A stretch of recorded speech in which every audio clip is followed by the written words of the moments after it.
우리나라 속담에 보면 피는 물보다 진하다, 또 팔은 안으로 굽는다 하는 속담이 있습니다. 누구보다도 우리 한국 사람들이 이 속담을 좋아하는 것 같아요. 이 의미는 우리가 잘 아는 바와 같이 누구든지 다른 사람보다는 자기 가족을 먼저 생각하게 되고 다른 나라 사람보다는 우리 동족을 더 위하게 된다는 것을 아주 재치 있게 표현하는 속담이라고 말할 수 있습니다. 로마서 9장부터 11장까지를 우리가 읽어보면 사도 바울 역시 피는 물보다도 진하다 하는 상식을 뛰어넘지 못하는 사람임을 금방 알 수가 있습니다. 그는 원래 하나님 앞에 부름을 받을 때는 자기 동족이 아닌 이방 사람들에게 복음을 전하도록 특별한 소명을 받았습니다. 그렇지만 이방 사람들에게 복음을 전하면서도 항시 그 마음에 떠나지 않는 사람들이 있었는데 그것은 바로 바울의 동족이라고 할 수 있는 이스라엘 백성들이었습니다. 그들을 한시도 잊을 수가 없었습니다. 그들은 아직도 복음을 받아들이지를 않고 있었습니다. 유대민족 전체가 예수 그리스도를 배척하고 거부하고 심지어 예수 믿는 자들을 핍박하는 자리에 있었기 때문입니다. 바울이 전도해서 이방 사람들이 예수 믿고 돌아오는 수가 늘어나면 늘어날수록 바울은 자기 동족을 생각할 때 마음이 계속 편치를 않았던 것을 지금 9장에서부터 이야기를 하고 있습니다. 이러한 바울의 심정을 1절에서 그는 거짓 없이 솔직하게 털어놓습니다. 내가 그리스도 안에서 참말을 하고 거짓말을 하지 않는다. 내게 큰 근심이 있는 것과 마음에 그치지 않는 고통이 있는 것을 내 양심이 성령 안에서 나로 더불어 증거한다 하고 그는 자기 심정을 피력합니다. 큰 근심, 그치지 않는 고통, 이것이 어떻게 다르냐 이렇게 생각할 필요는 없습니다. 제가 볼 때 바울 가슴 속에 응어리져 있는 이 고통이 얼마나 아프고 오래가는 것인가를 설명하기 위해서, 그것을 전달하기 위해서 이중적으로 강조하는 의미에서 표현을 바꾸어가면서 말씀하고 있다고 생각합니다. 끝까지 회개하지 않고 있으면 이스라엘 동족이 어떻게 될까 하는 근심이 쌓이고 쌓이다 보니까 이것이 나중에는 큰 고통으로 변한 것입니다. 지금 바울의 심정이 그렇게 되어 있어요. 그리고 이 바울의 고통은 단순히 자기 동족이 예수 안 믿으니까 느껴지는 단순한 고통이라고 말하기가 어렵습니다. 그 고통은 조금 복잡합니다. 왜 그런가 하면 일종의 울분이 그 속에 담겨 있기 때문입니다. 원통함이 그 속에 있어요. 무엇이 그렇게 원통한가? 자기 동족만 생각하면 예수 안 믿어서 불쌍하지만은 거기에 더 하나 보태서 원통해서 더 가슴이 아픈 거예요. 그 이유를 4절 5절에서 그는 설명을 합니다. 왜 원통한 아픔이 있는가? 그것은 이스라엘 백성들만이 가진 특권 혹은 기득권 때문에 그렇습니다. 4절 5절 봅니다. 저희는 이스라엘 사람이라 이 말은 하나님의 선민이다 하는 뜻입니다. 저희에게는 8가지가 특별히 주어졌습니다. 양자됨, 영광, 언약들, 율법을 세우시는 것, 그 다음에 예배, 약속들이 있고 조상들도 저희 것이요 육신으로 하면 그리스도가 저희에게서 났다. 이 8가지가 지금 이스라엘 백성들의 하나님으로부터 받은 특별한 은총이었습니다. 양자가 된다는 것은 무엇입니까? 신명기 14장 1절 하나님께서 이스라엘을 보고 말씀합니다. 너희는 너희 하나님 여호와의 자녀니, 이스라엘 백성을 하나님이 선택해서 자기 자녀로 삼았다는 것입니다. 자기의 자녀로 입양시켰다는 말입니다. 아무 가치도 없고 무슨 공로도 없는데 하나님이 일방적으로 이스라엘 백성을 양자로 삼았으니까 이스라엘 백성 편에서는 얼마나 그 영광이요 특권입니까? 바로 그것을 지적하는 것입니다. 그리고 영광이라는 말이 두 번째 나오죠. 이것은 하나님이 이스라엘 백성을 친히 찾아오셔서 그들과 만나시고 그들 가운데 계신 것을 의미합니다. 세계 어느 민족 가운데서도 이스라엘 백성들처럼 하나님을 직접 모시고 그 영광을 본 민족이 없습니다. 시내산 광경을 우리가 출애굽기를 통해서 보면은 하나님이 이스라엘 백성을 친히 찾아오시고 시내산에서 그들과 함께 구하시는 영광이 낮에는 구름 기둥으로 밤에는 불 기둥으로 아니면 나팔 소리로 아니면 하나님의 웅장한 음성으로 들렸습니다. 이 영광이요. 하나님의 영광이 그들에게 임한 것입니다. 이거 얼마나 큰 축복입니까? 그리고 언약이라는 말이 나옵니다. 하나님께서는 세계 민족 가운데서 오직 이스라엘 백성과 상대해서 약속을 하신 것들이 있습니다. 이스라엘 백성과 약속하신 것은 크게 세 가지를 말할 수가 있습니다. 아브라함과 약속했습니다. 그리고는 그 약속의 표로 할례를 받도록 했습니다. 이것이 첫 번째 언약이요. 그 다음에 시내산에서 모세를 대표로 세워서 이스라엘과 언약을 맺었습니다. 그때 그 언약의 표로 주신 것이 율법이었습니다.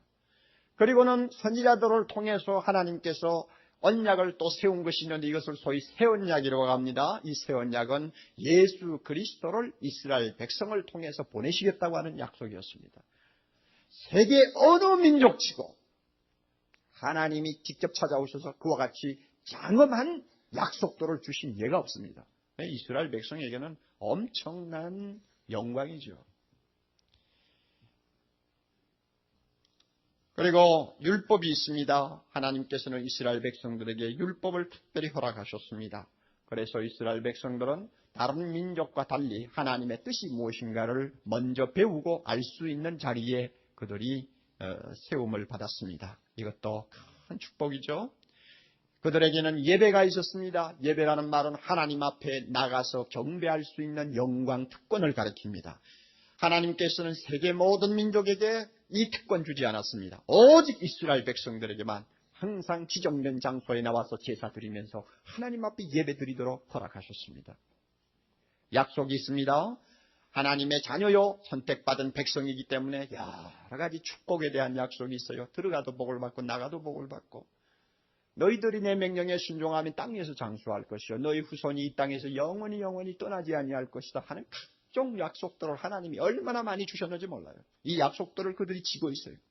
그리고 그들에게는 참 자랑스러운 조상이 있습니다. 아브라함, 이삭, 야곱을 위시해서 믿음의 조상들이 있고 그 조상을 통해서 형성된 자랑스러운 역사가 있으며 전통이 있습니다.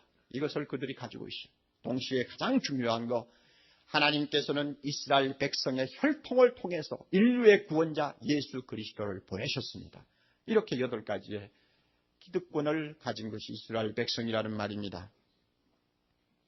이런 의미에서 세상 사람이 다 구원받지 못하고 기회를 놓치는 한이 있어도 이스라엘 백성만은 반드시 구원을 받을 수 있는 기회와 특혜를 누리고 있었다는 것을 바울이 지금 말하고 있습니다.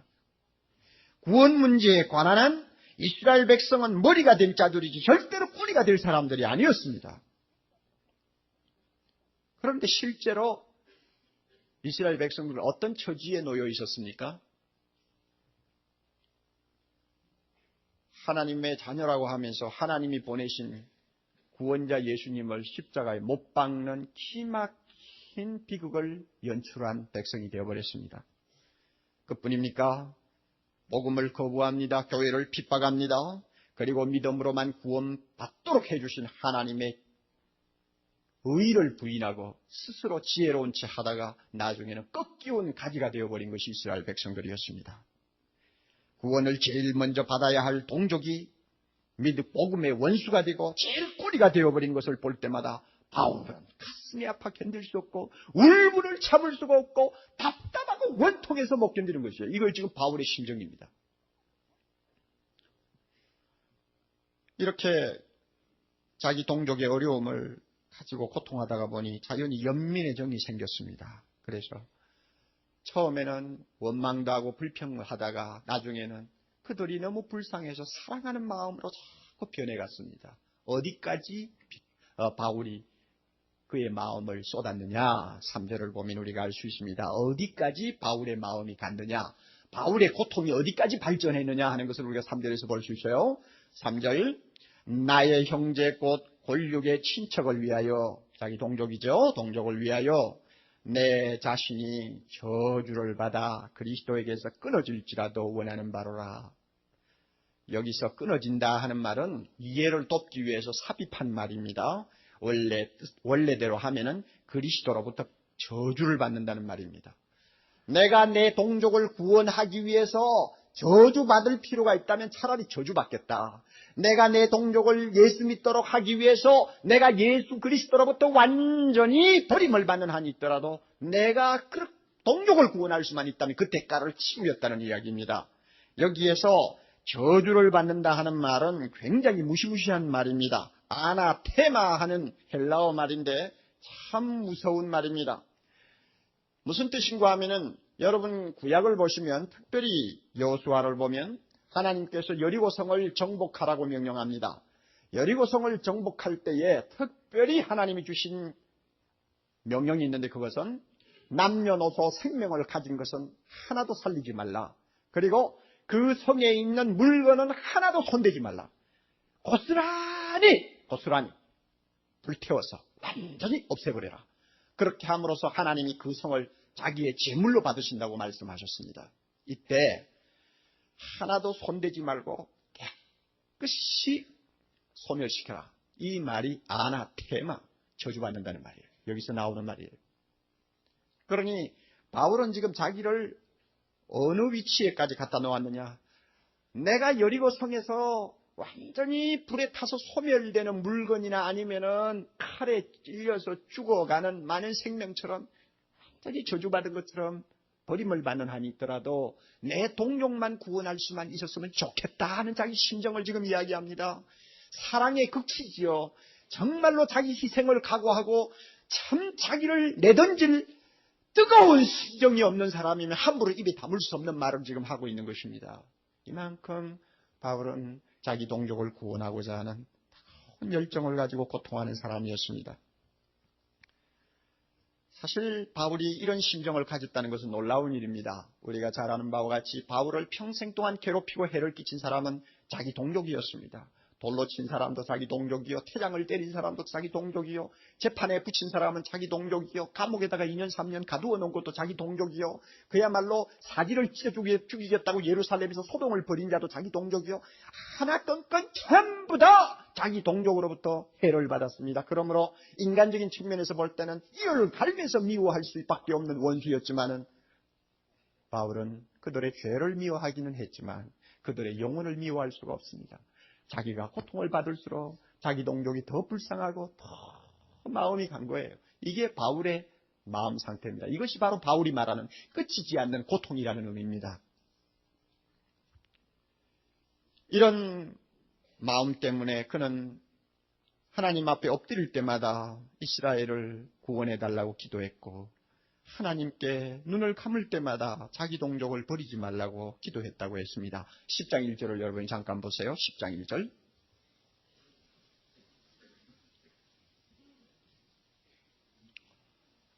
형제들아, 내 마음에 원하는 바와 하나님께 구하는 바, 두 가지 이중으로 씁니다. 원하고 구하는 바가 있는데 그것은 이스라엘을 위하는 것이니 곧 저희로 구원을 얻게 하려 함이라. 여러분이 9장 3절을 집에 가서 외우시면서 10장 1절을 항상 곁들여서 여러분이 참고를 하셔야 됩니다. 그래야만이 9장 3절의 그 내용의 의미가 무언가를 여러분이 밝히 알 수가 있습니다. 바울이 왜 가슴에 고통하고 끊이지 않는 괴로움이 있었습니까? 이 백성 자기 동족을 구원하고자 하는 그것 때문에 그랬습니다. 그러므로 바울이 가진 그 고통에는 자기 민족을 불쌍히 여기는 마음, 원통해서 답답해하는 마음, 사랑해서 모든 것을 희생시키고자 하는 마음이 온통 담긴 고통이라는 것을 우리가 여기서 분명히 알고 있어야 합니다. 그렇다면 사랑하는 형제자매 여러분, 이 말씀이 우리와 무슨 관계가 있습니까? 우리는 유대인도 아닙니다. 바울도 아닙니다. 그렇다고 우리 민족이 유대나라 민족처럼 특별한 기득권을 가지고 있는 사람들도 아닙니다. 그러므로 바울은 바울이고 우리는 우리고, 그런 의미에서 9장 10장 11절이 이스라엘을 위해서 기록된 말씀이라면 그것은 건너뛰어서 바로 12장으로 들어갑시다. 이렇게 해도 괜찮을 것 같습니다. 그래도 될까요? 하나님께서는 그러면 안 된다고 말합니다. 왜 그런가 하면은 9장에 있는 바울의 심정을 통해서 우리가 진지하게 도전을 받아야 하고 교훈을 받아야 할 것들이 들어있기 때문입니다. 우리는 이 부분에 대해서 잠깐 귀를 기울여야 합니다. 첫째로 구원의 확신과 기쁨에는 반드시 고통이 수반된다는 진리입니다. 다시 한번. 구원의 확신과 기쁨에는 반드시 고통이 수반된다. 이것을 바울을 통해서 하나님께서 우리에게 교훈하고 계십니다. 8장에서 우리는 사도 바울의 모습을 보았습니다. 그는 자신의 차서 큰 소리로 외칩니다. 누가 우리를 대적하겠는가? 누가 그리스도의 사랑에서 끈을 끊겼는가? 아무도 우리를 이제는 하나님의 손에서 빼앗아갈 자가 없다. 나는 분명히 구원받았다. 나는 확신이 있다. 그러므로 나는 기쁘다. 그러므로 나는 감격스럽다 하는 모습을 8장에서 우리는 바울을 통해서 봅니다. 이것은 사실입니다. 그런데 갑자기 9장으로 넘어가면 어떻게 됩니까? 전혀 다른 바울을 우리는 발견하게 됩니다. 여러분이 8장을 읽고 나서 덮어두고 한 3일 지나고 나서 9장을 읽으면 그런 느낌이 안 들 것입니다. 왜냐하면 그 연속성이 끊어져 버리니까. 그러나 한 자리에 그대로 앉아서 8장 읽으시고 바로 9장으로 들어가서 보십시오. 야, 그렇게 구원의 환희에 젖어가지고 기뻐하던 사람이 갑자기 이렇게 신음하고 고통하는 모습을 보이다니 이거 이해할 수가 없다 하는 그런 어떤 당혹감을 여러분이 느낄 수 있을 것입니다. 어떻게 보면 거짓말하는 것 같이 생각돼요. 그러니까 바울이 9장 1절에서 나는 거짓말하지 아니한다 하는 말을 쓴 것은 대단히 당연하다고 생각합니다. 8장 읽은 사람이 9장으로 들어가서 바울의 심정을 들여다보면 꼭 거짓말하는 것 같지 않습니까? 그러니 내가 구원의 확신과 기쁨을 가지고 즐거워하는 사람이지만 그러나 여기에서 나는 끊임없는 고통을 당하는 모습을 나는 여러분들에게 보여준다. 그렇다고 해서 이 고통이 거짓말처럼 생각하지 말라. 나는 정말 양심적으로 진실로 말하는 것이다. 1절에서 자기가 변명하고 있습니다.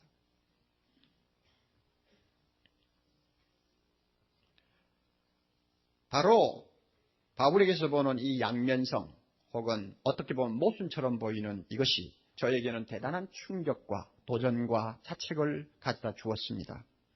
우리가 알다시피 구원은 믿음으로 값없이 받는 선물입니다. 믿습니까? 그리고 그것을 받고 안 받고는 세상에서 보면 별 차이가 없습니다. 그러나 내세에서는 그 구원이 영원히 한 사람의 운명을 행복과 불행으로 축복과 저주로 생명과 죽음으로 갈라놓는 심각한 문제가 된다는 것을 우리는 보아왔습니다. 감사하게도 저는 하나님 앞에 구원받았습니다. 하나님의 은혜로 이 값없이 구원을 얻었습니다. 이제는 저를 정죄할 사람이 아무도 없습니다. 하나님의 손에서 끊어놓을 사람도 없고 하나님의 사랑에서 빼앗을 자도 없습니다. 얼마나 감격스럽습니까? 얼마나 좋습니까? 저도 바울처럼 좋아합니다. 기뻐합니다. 그렇다면 하나님은 묻습니다. 너 그것으로 족하니? 그렇게 너 혼자 구원받았다고 감격하고 기뻐하는 것으로 행복하냐? 하나님이 저에게 묻습니다. 저는 예 하려다가 대답을 못합니다. 왜? 바울을 보니까 그렇지 않거든요. 하나님께서는 바울을 보라고 합니다. 너 바울 봐. 바울만큼 구원의 확신을 가진 사람이 세상에 있느냐? 바울처럼 구원의 기쁨을 간직한 사람이 있느냐? 그러나 바울은 지금 마음에 고통을 안고 있다고 하지 않느냐? 하나님께서 저에게 말씀합니다. 그러므로 구원의 확신과 기쁨이 큰 사람일수록 구원받지 못하는 형제 때문에 오는 고통을 함께 가지고 있다는 것을 저는 솔직히 이 말씀을 통해서 배웠습니다. 만약에 나는 구원받고 기쁘고 감사한데 다른 형제에 대해서 무관심하다면 그것은 성경적이 아니요 하나님이 기뻐하는 심정이 아니라는 것 우리가 분명히 여기에서 확인하고 넘어갈 필요가 있습니다. 혼자 구원받은 것으로 우리 예수 믿는 사람은 절대로 행복할 수가 없습니다. 누구에게서 배우느냐? 바울로부터 배우는 것입니다. 이런 의미에서 저는 주님으로부터 호된 꾸지람을 들었다고 고백하고 싶습니다. 주님이 저에게 묻습니다. 옥 목사, 너는 구원의 확신이 있는가? 예, 주님이 있습니다. 너 구원받은 거 굉장히 기쁘지? 감격하는가? 예, 감격하고 감사하고 기뻐합니다. 그렇다면 아직 구원받지 못한 내 형제들 때문에 바울처럼 마음에 쉬지 않는 고통이 있는가? 저는 대답을 못했습니다. 고통이 좀 있기는 있는 것 같은데 대답할 만큼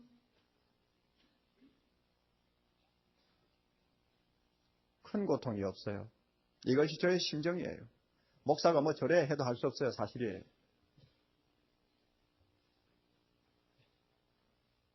저에게 질문을 던진 주님께서 여러분에게도 똑같은 질문을 던질 것입니다. 너 구원의 확신 있지? 할렐루야.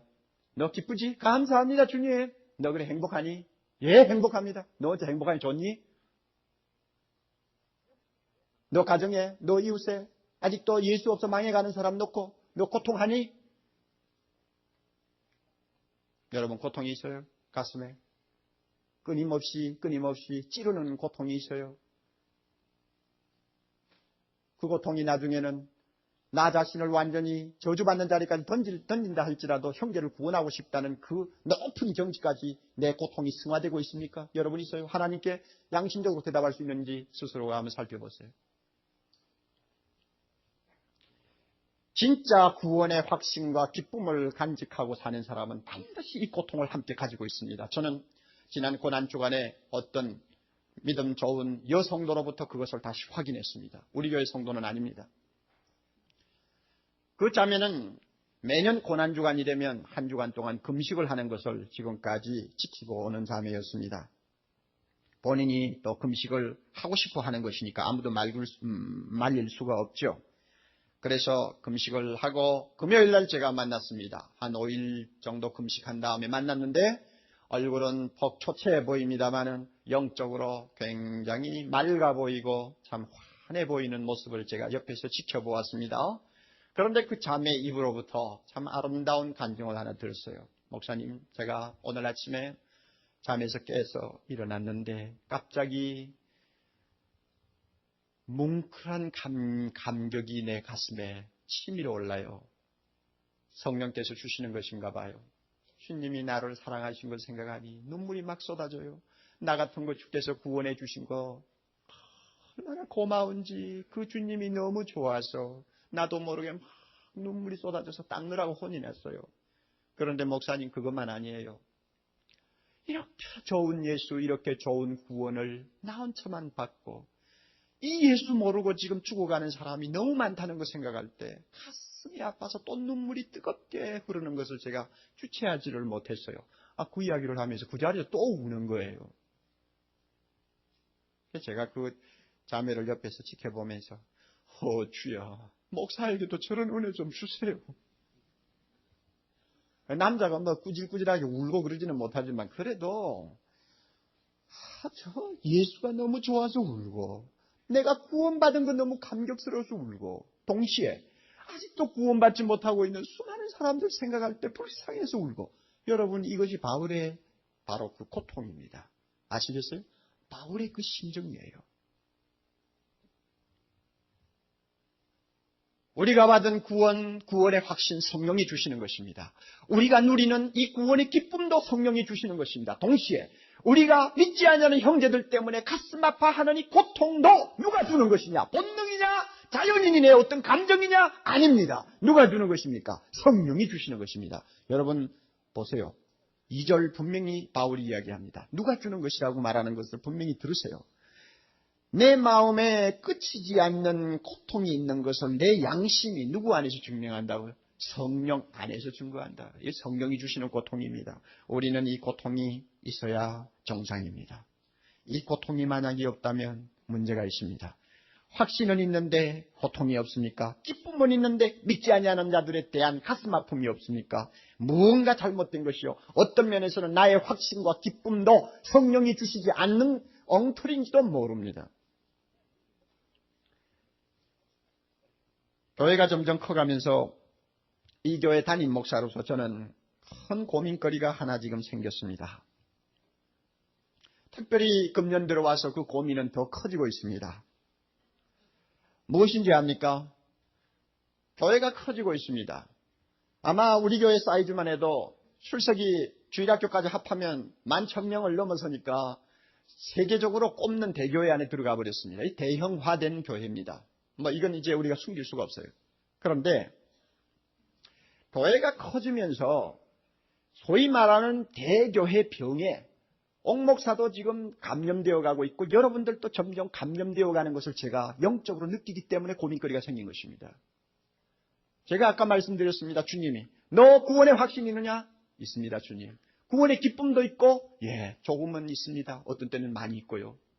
그러면 바울이 가진 고통이 있느냐? 주님, 난 말 못하겠어요. 여러분, 이것이 왜 이런 대답이 나왔는지 압니까? 옥목사도 교회가 커지다 보니까 사람들이 많잖아요. 사람들이 많으니까 이 많은 사람의 신경 쓰고 그저 들락거리면서 참 온통 사람들만 보는 세상이니까 이제는 교회 안에 있는 모든 사람들에게 관심을 쏟다가 보니까 밖에 있는 영혼들에게 관심이 점점 적어지는 거예요. 여러분들도 마찬가지일 거예요. 교회가 이렇게 큰데 뭐 또 뭐 전도하고 뭐 해. 있는 사람도 감당을 못하면서 이러면서 교회를 처음 나오는 사람 봐도 반가운 줄도 몰라. 안 믿는 사람을 보아도 안타까운 마음도 별로 없어. 그저 우리끼리 만족하는 거예요. 우리끼리 좋아하는 거예요. 우리끼리 그냥 아니라는 생각에 푹 빠져 있는 것입니다. 이게 대교의 병입니다. 그리고 더 무서운 것이 있어요. 한 걸음 더 나아가서 대교의 병이 뭐냐? 교회가 이렇게 큰데 우리는 전도해야 합니다. 선교사를 보내야 합니다. 딱 끝까지 복음을 전하라고 했으니 순종해야 합니다. 하면은 또 전도하래. 교회가 이렇게 큰데 왜 전도해? 비판의식이 생기는 거. 여러분 젊은이들 세계에 특별히 그런 사람들이 많아요. 비판의식이 생겨요. 이거 대교의 병에 걸린 것입니다. 만약에 교회가 큼으로써 아직도 예수를 모르는 자들에게 대한 관심이 적어진다면 대교회는 없어져야 합니다. 아멘. 대교회라는 이유 때문에 아직도 서초동에 예수 없어 망해가는 수많은 영혼들, 환락가에서 반낮없이 저주받은 생활을 하는 영혼들을 보면서도 바울처럼 고통하는 가슴에 마음에 아픔이 없다면 대교회는 사라져야 합니다. 대교회는 없어져야 합니다. 차라리 소교회 10개 100개 세워가지고 그들을 구원하는 것이 하나님의 뜻인지 몰라요. 대교회가 전도하는 것을 안 해도 된다는 핑계가 절대 될 수가 없다는 것, 오늘 말씀을 통해 우리는 배웁니다. 우리끼리 구원받아 행복할까요? 천만에요.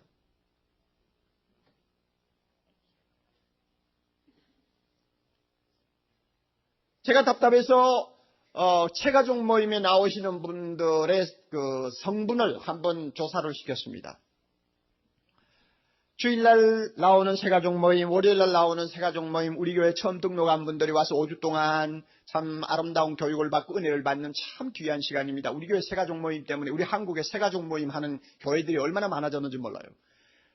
들어오셔서 그 시간에 그 5주 동안 배우는 분들 성향을 조사해. 두 가지 조사해요. 기성교인이 얼마 되고 초신자가 얼마냐 그 말입니다. 조사를 했더니 성적이 좋을 때는 4대6이에요. 우리 교회 성도들이 전도해서 오신 분이 4명이면 이사 와서 아니면 교회를 옮겨서 들어오신 분이 6명. 좋을 때, 성적이 좋을 때 그렇고, 성적이 나쁠 때는 2대8이에요. 우리 교회 예수 처음 믿는 사람 둘이 있다면 그 나머지는 전도를 안 했는데도 자기 발로 들어오신 분들이에요. 제가 그거 볼 때, 참 안 됐다. 4대6 정도는 그래도 괜찮은 거예요. 그런데 그 4대6이 계속 유지가 되느냐면 안 된다 그 말입니다. 2대8로 떨어지면 이거는 참, 진짜 이거는 큰 문제예요. 그래서 제가 속으로 그래요. 주님, 9년 전, 10년 전으로 다시 돌려주세요. 사랑의 교회를. 그때는 아무리 성적이 나빠도 3대7을 유지를 했는데 3대7. 예수 믿고 자기 발로 더 걸어 들어오시는 분 3명이면 나머지 7명은 우리 교인들이 집집마다 다니면서 아니면 가정에서 핍박을 받아가면서 구원해서 데리고 오신 분들이 7명이었다는 이야기입니다. 그런데 대교회가 되어가면서 점점 믿지 않는 자들에 대한 관심이 줄어지다 보니까 우리끼리 좋아하네.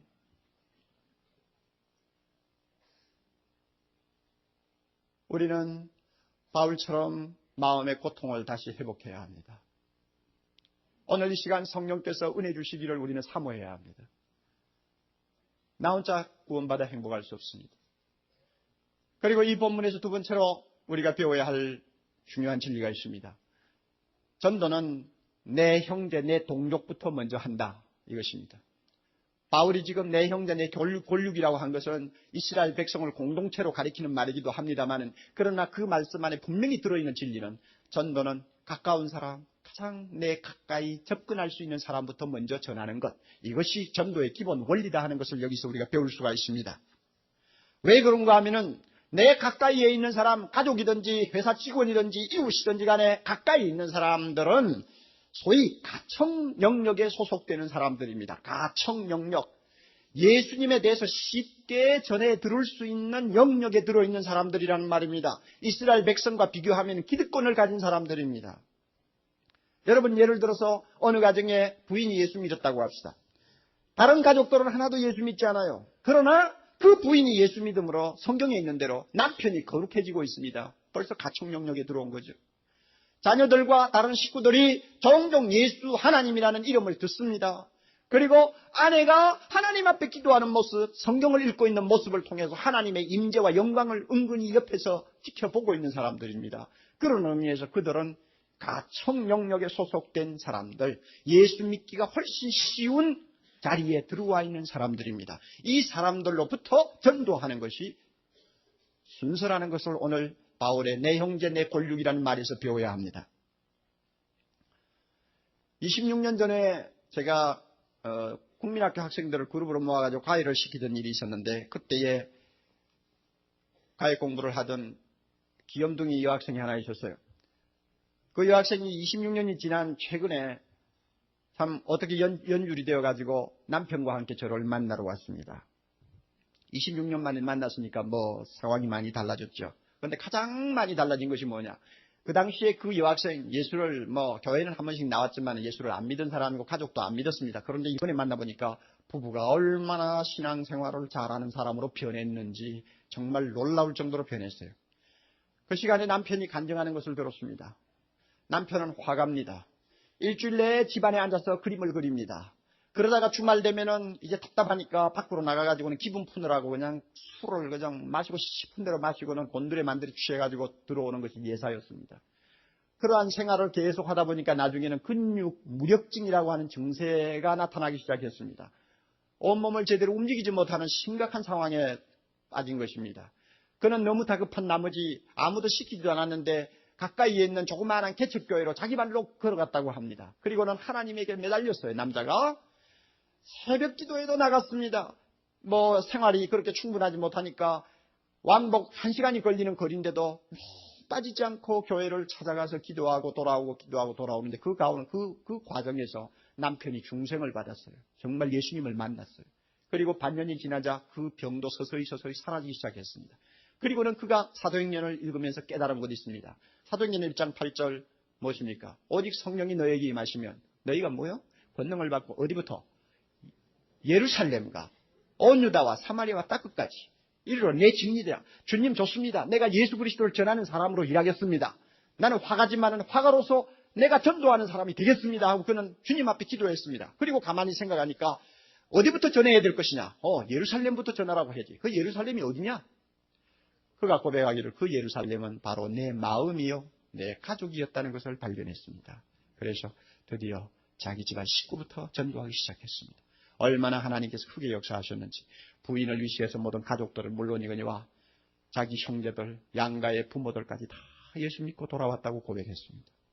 순서예요, 순서. 예루살렘이 어디 있나요? 내 마음에 있고 내 형제, 내 가족, 내 이웃, 내 회사, 동료, 이것이 예루살렘입니다. 10,000명의 성도가 모이는 교회가 참으로 예수 모르는 이웃을 위해서 가슴 아파하면서 사랑을 담고 그들에게 계속 접근하고 그들을 위하여 바울처럼 기도만 할 수 있다면 얼마나 기막힌 기적들이 일어날 수 있을까? 하나님께서 왜 이 교회를 키우셨을까요? 복음을 더 능력 있게 전하라고 키우신 것이지 교회 자랑하라고 키운 거 아니라고 저는 분명히 믿습니다. 이웃도 전도해야 되겠고 땅 끝까지 전하라는 주님의 명령도 순종해야 합니다. 내 이웃, 내 형제, 그 다음에 땅 끝, 양쪽을 다 놓고 하나님의 영광과 나라를 위해서 충성하고 헌신하라고 교회를 키워주셨다고 저는 믿습니다. 나 혼자 구원받고 좋아서 할렐루야 찬송하라고 우리 주님께서 이렇게 교회를 키웠다고 생각하지 않습니다. 만약에 여러분 가운데서 교회가 이렇게 큰데 또 전도냐 하고 비판하는 생각이 나면 제발 여러분에게 부탁합니다. 여러분, 당신이야말로 천국에 들어가지 마시기를 바랍니다. 들어갈 자격이 없는 사람들입니다. 그렇게 비정한 사람은 천국에 들어가면 안 됩니다. 주님께서 불쌍해서 들어오라고 해도 사양하시기를 바랍니다. 왜냐하면 그런 사람은 천국에 들어가면 불편해서 못 삽니다. 그런 이기주의자, 자기밖에 모르는 사람, 천국에는 발붙일 곳이 없어요.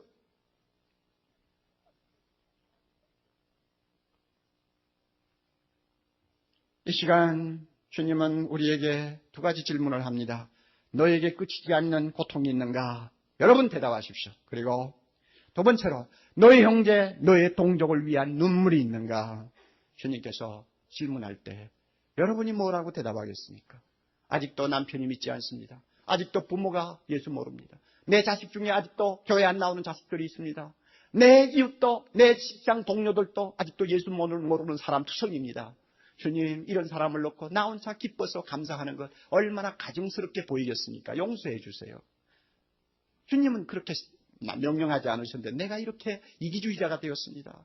나 혼자만 구원받아가지고는 이 땅에서도 행복할 수 없습니다. 주여, 천국에 들어가서도 나 혼자 구원받아가지고는 절대로 행복할 수가 없는데, 구원받아야 할 사람들이 다 같이 구원받고 함께 기뻐해야 그 기쁨이 천국 기쁨이요, 그 행복이 천국 행복인데, 내가 그것을 모르고 나 혼자 구원받은 걸로 만족하는 이 못된 이기주의적인 성격, 안 믿는 사람을 보아도 가슴에 고통도 없는 이 비정한 마음, 주님 이 시간 고쳐주세요. 고쳐주세요. 우리 기도해야 합니다. 고쳐주세요. 눈 녹듯이 내 마음에 모든 얼어붙은 것을 녹여주세요. 우리는 기도해야 합니다. 찬송가에 보면 그 안 믿는 사람들 때문에 가슴 아파하고 고통하면서 부르는 찬송가가 몇 개 있는데요. 그 가운데서 가장 대표적이라고 할 수 있는 것이 찰스 웨슬리가 쓴 웬일인가 내 형제여 주 안이 믿다가 하면서 부르는 찬송가입니다. 그 찬송을 부르면 참으로 그 안 믿는 사람 때문에 오는 그 고통이 내 마음에 전달이 되어요. 오늘 이 시간 269장 같이 내놓고 정말로 여러분 안 믿는 형제, 안 믿는 가족, 안 믿는 동료, 안 믿는 친구, 심지어 안 믿는 우리나라 동족들을 생각하면서 우리가 이 찬송을 좀 불러보았으면 좋겠습니다. 하나님 아버지, 이 시간 주신 말씀 앞에서 우리가 양심적으로 대답하기를 원합니다. 너 구원의 확신이 있느냐? 주여 있습니다. 너 구원의 기쁨이 있느냐? 예 있습니다.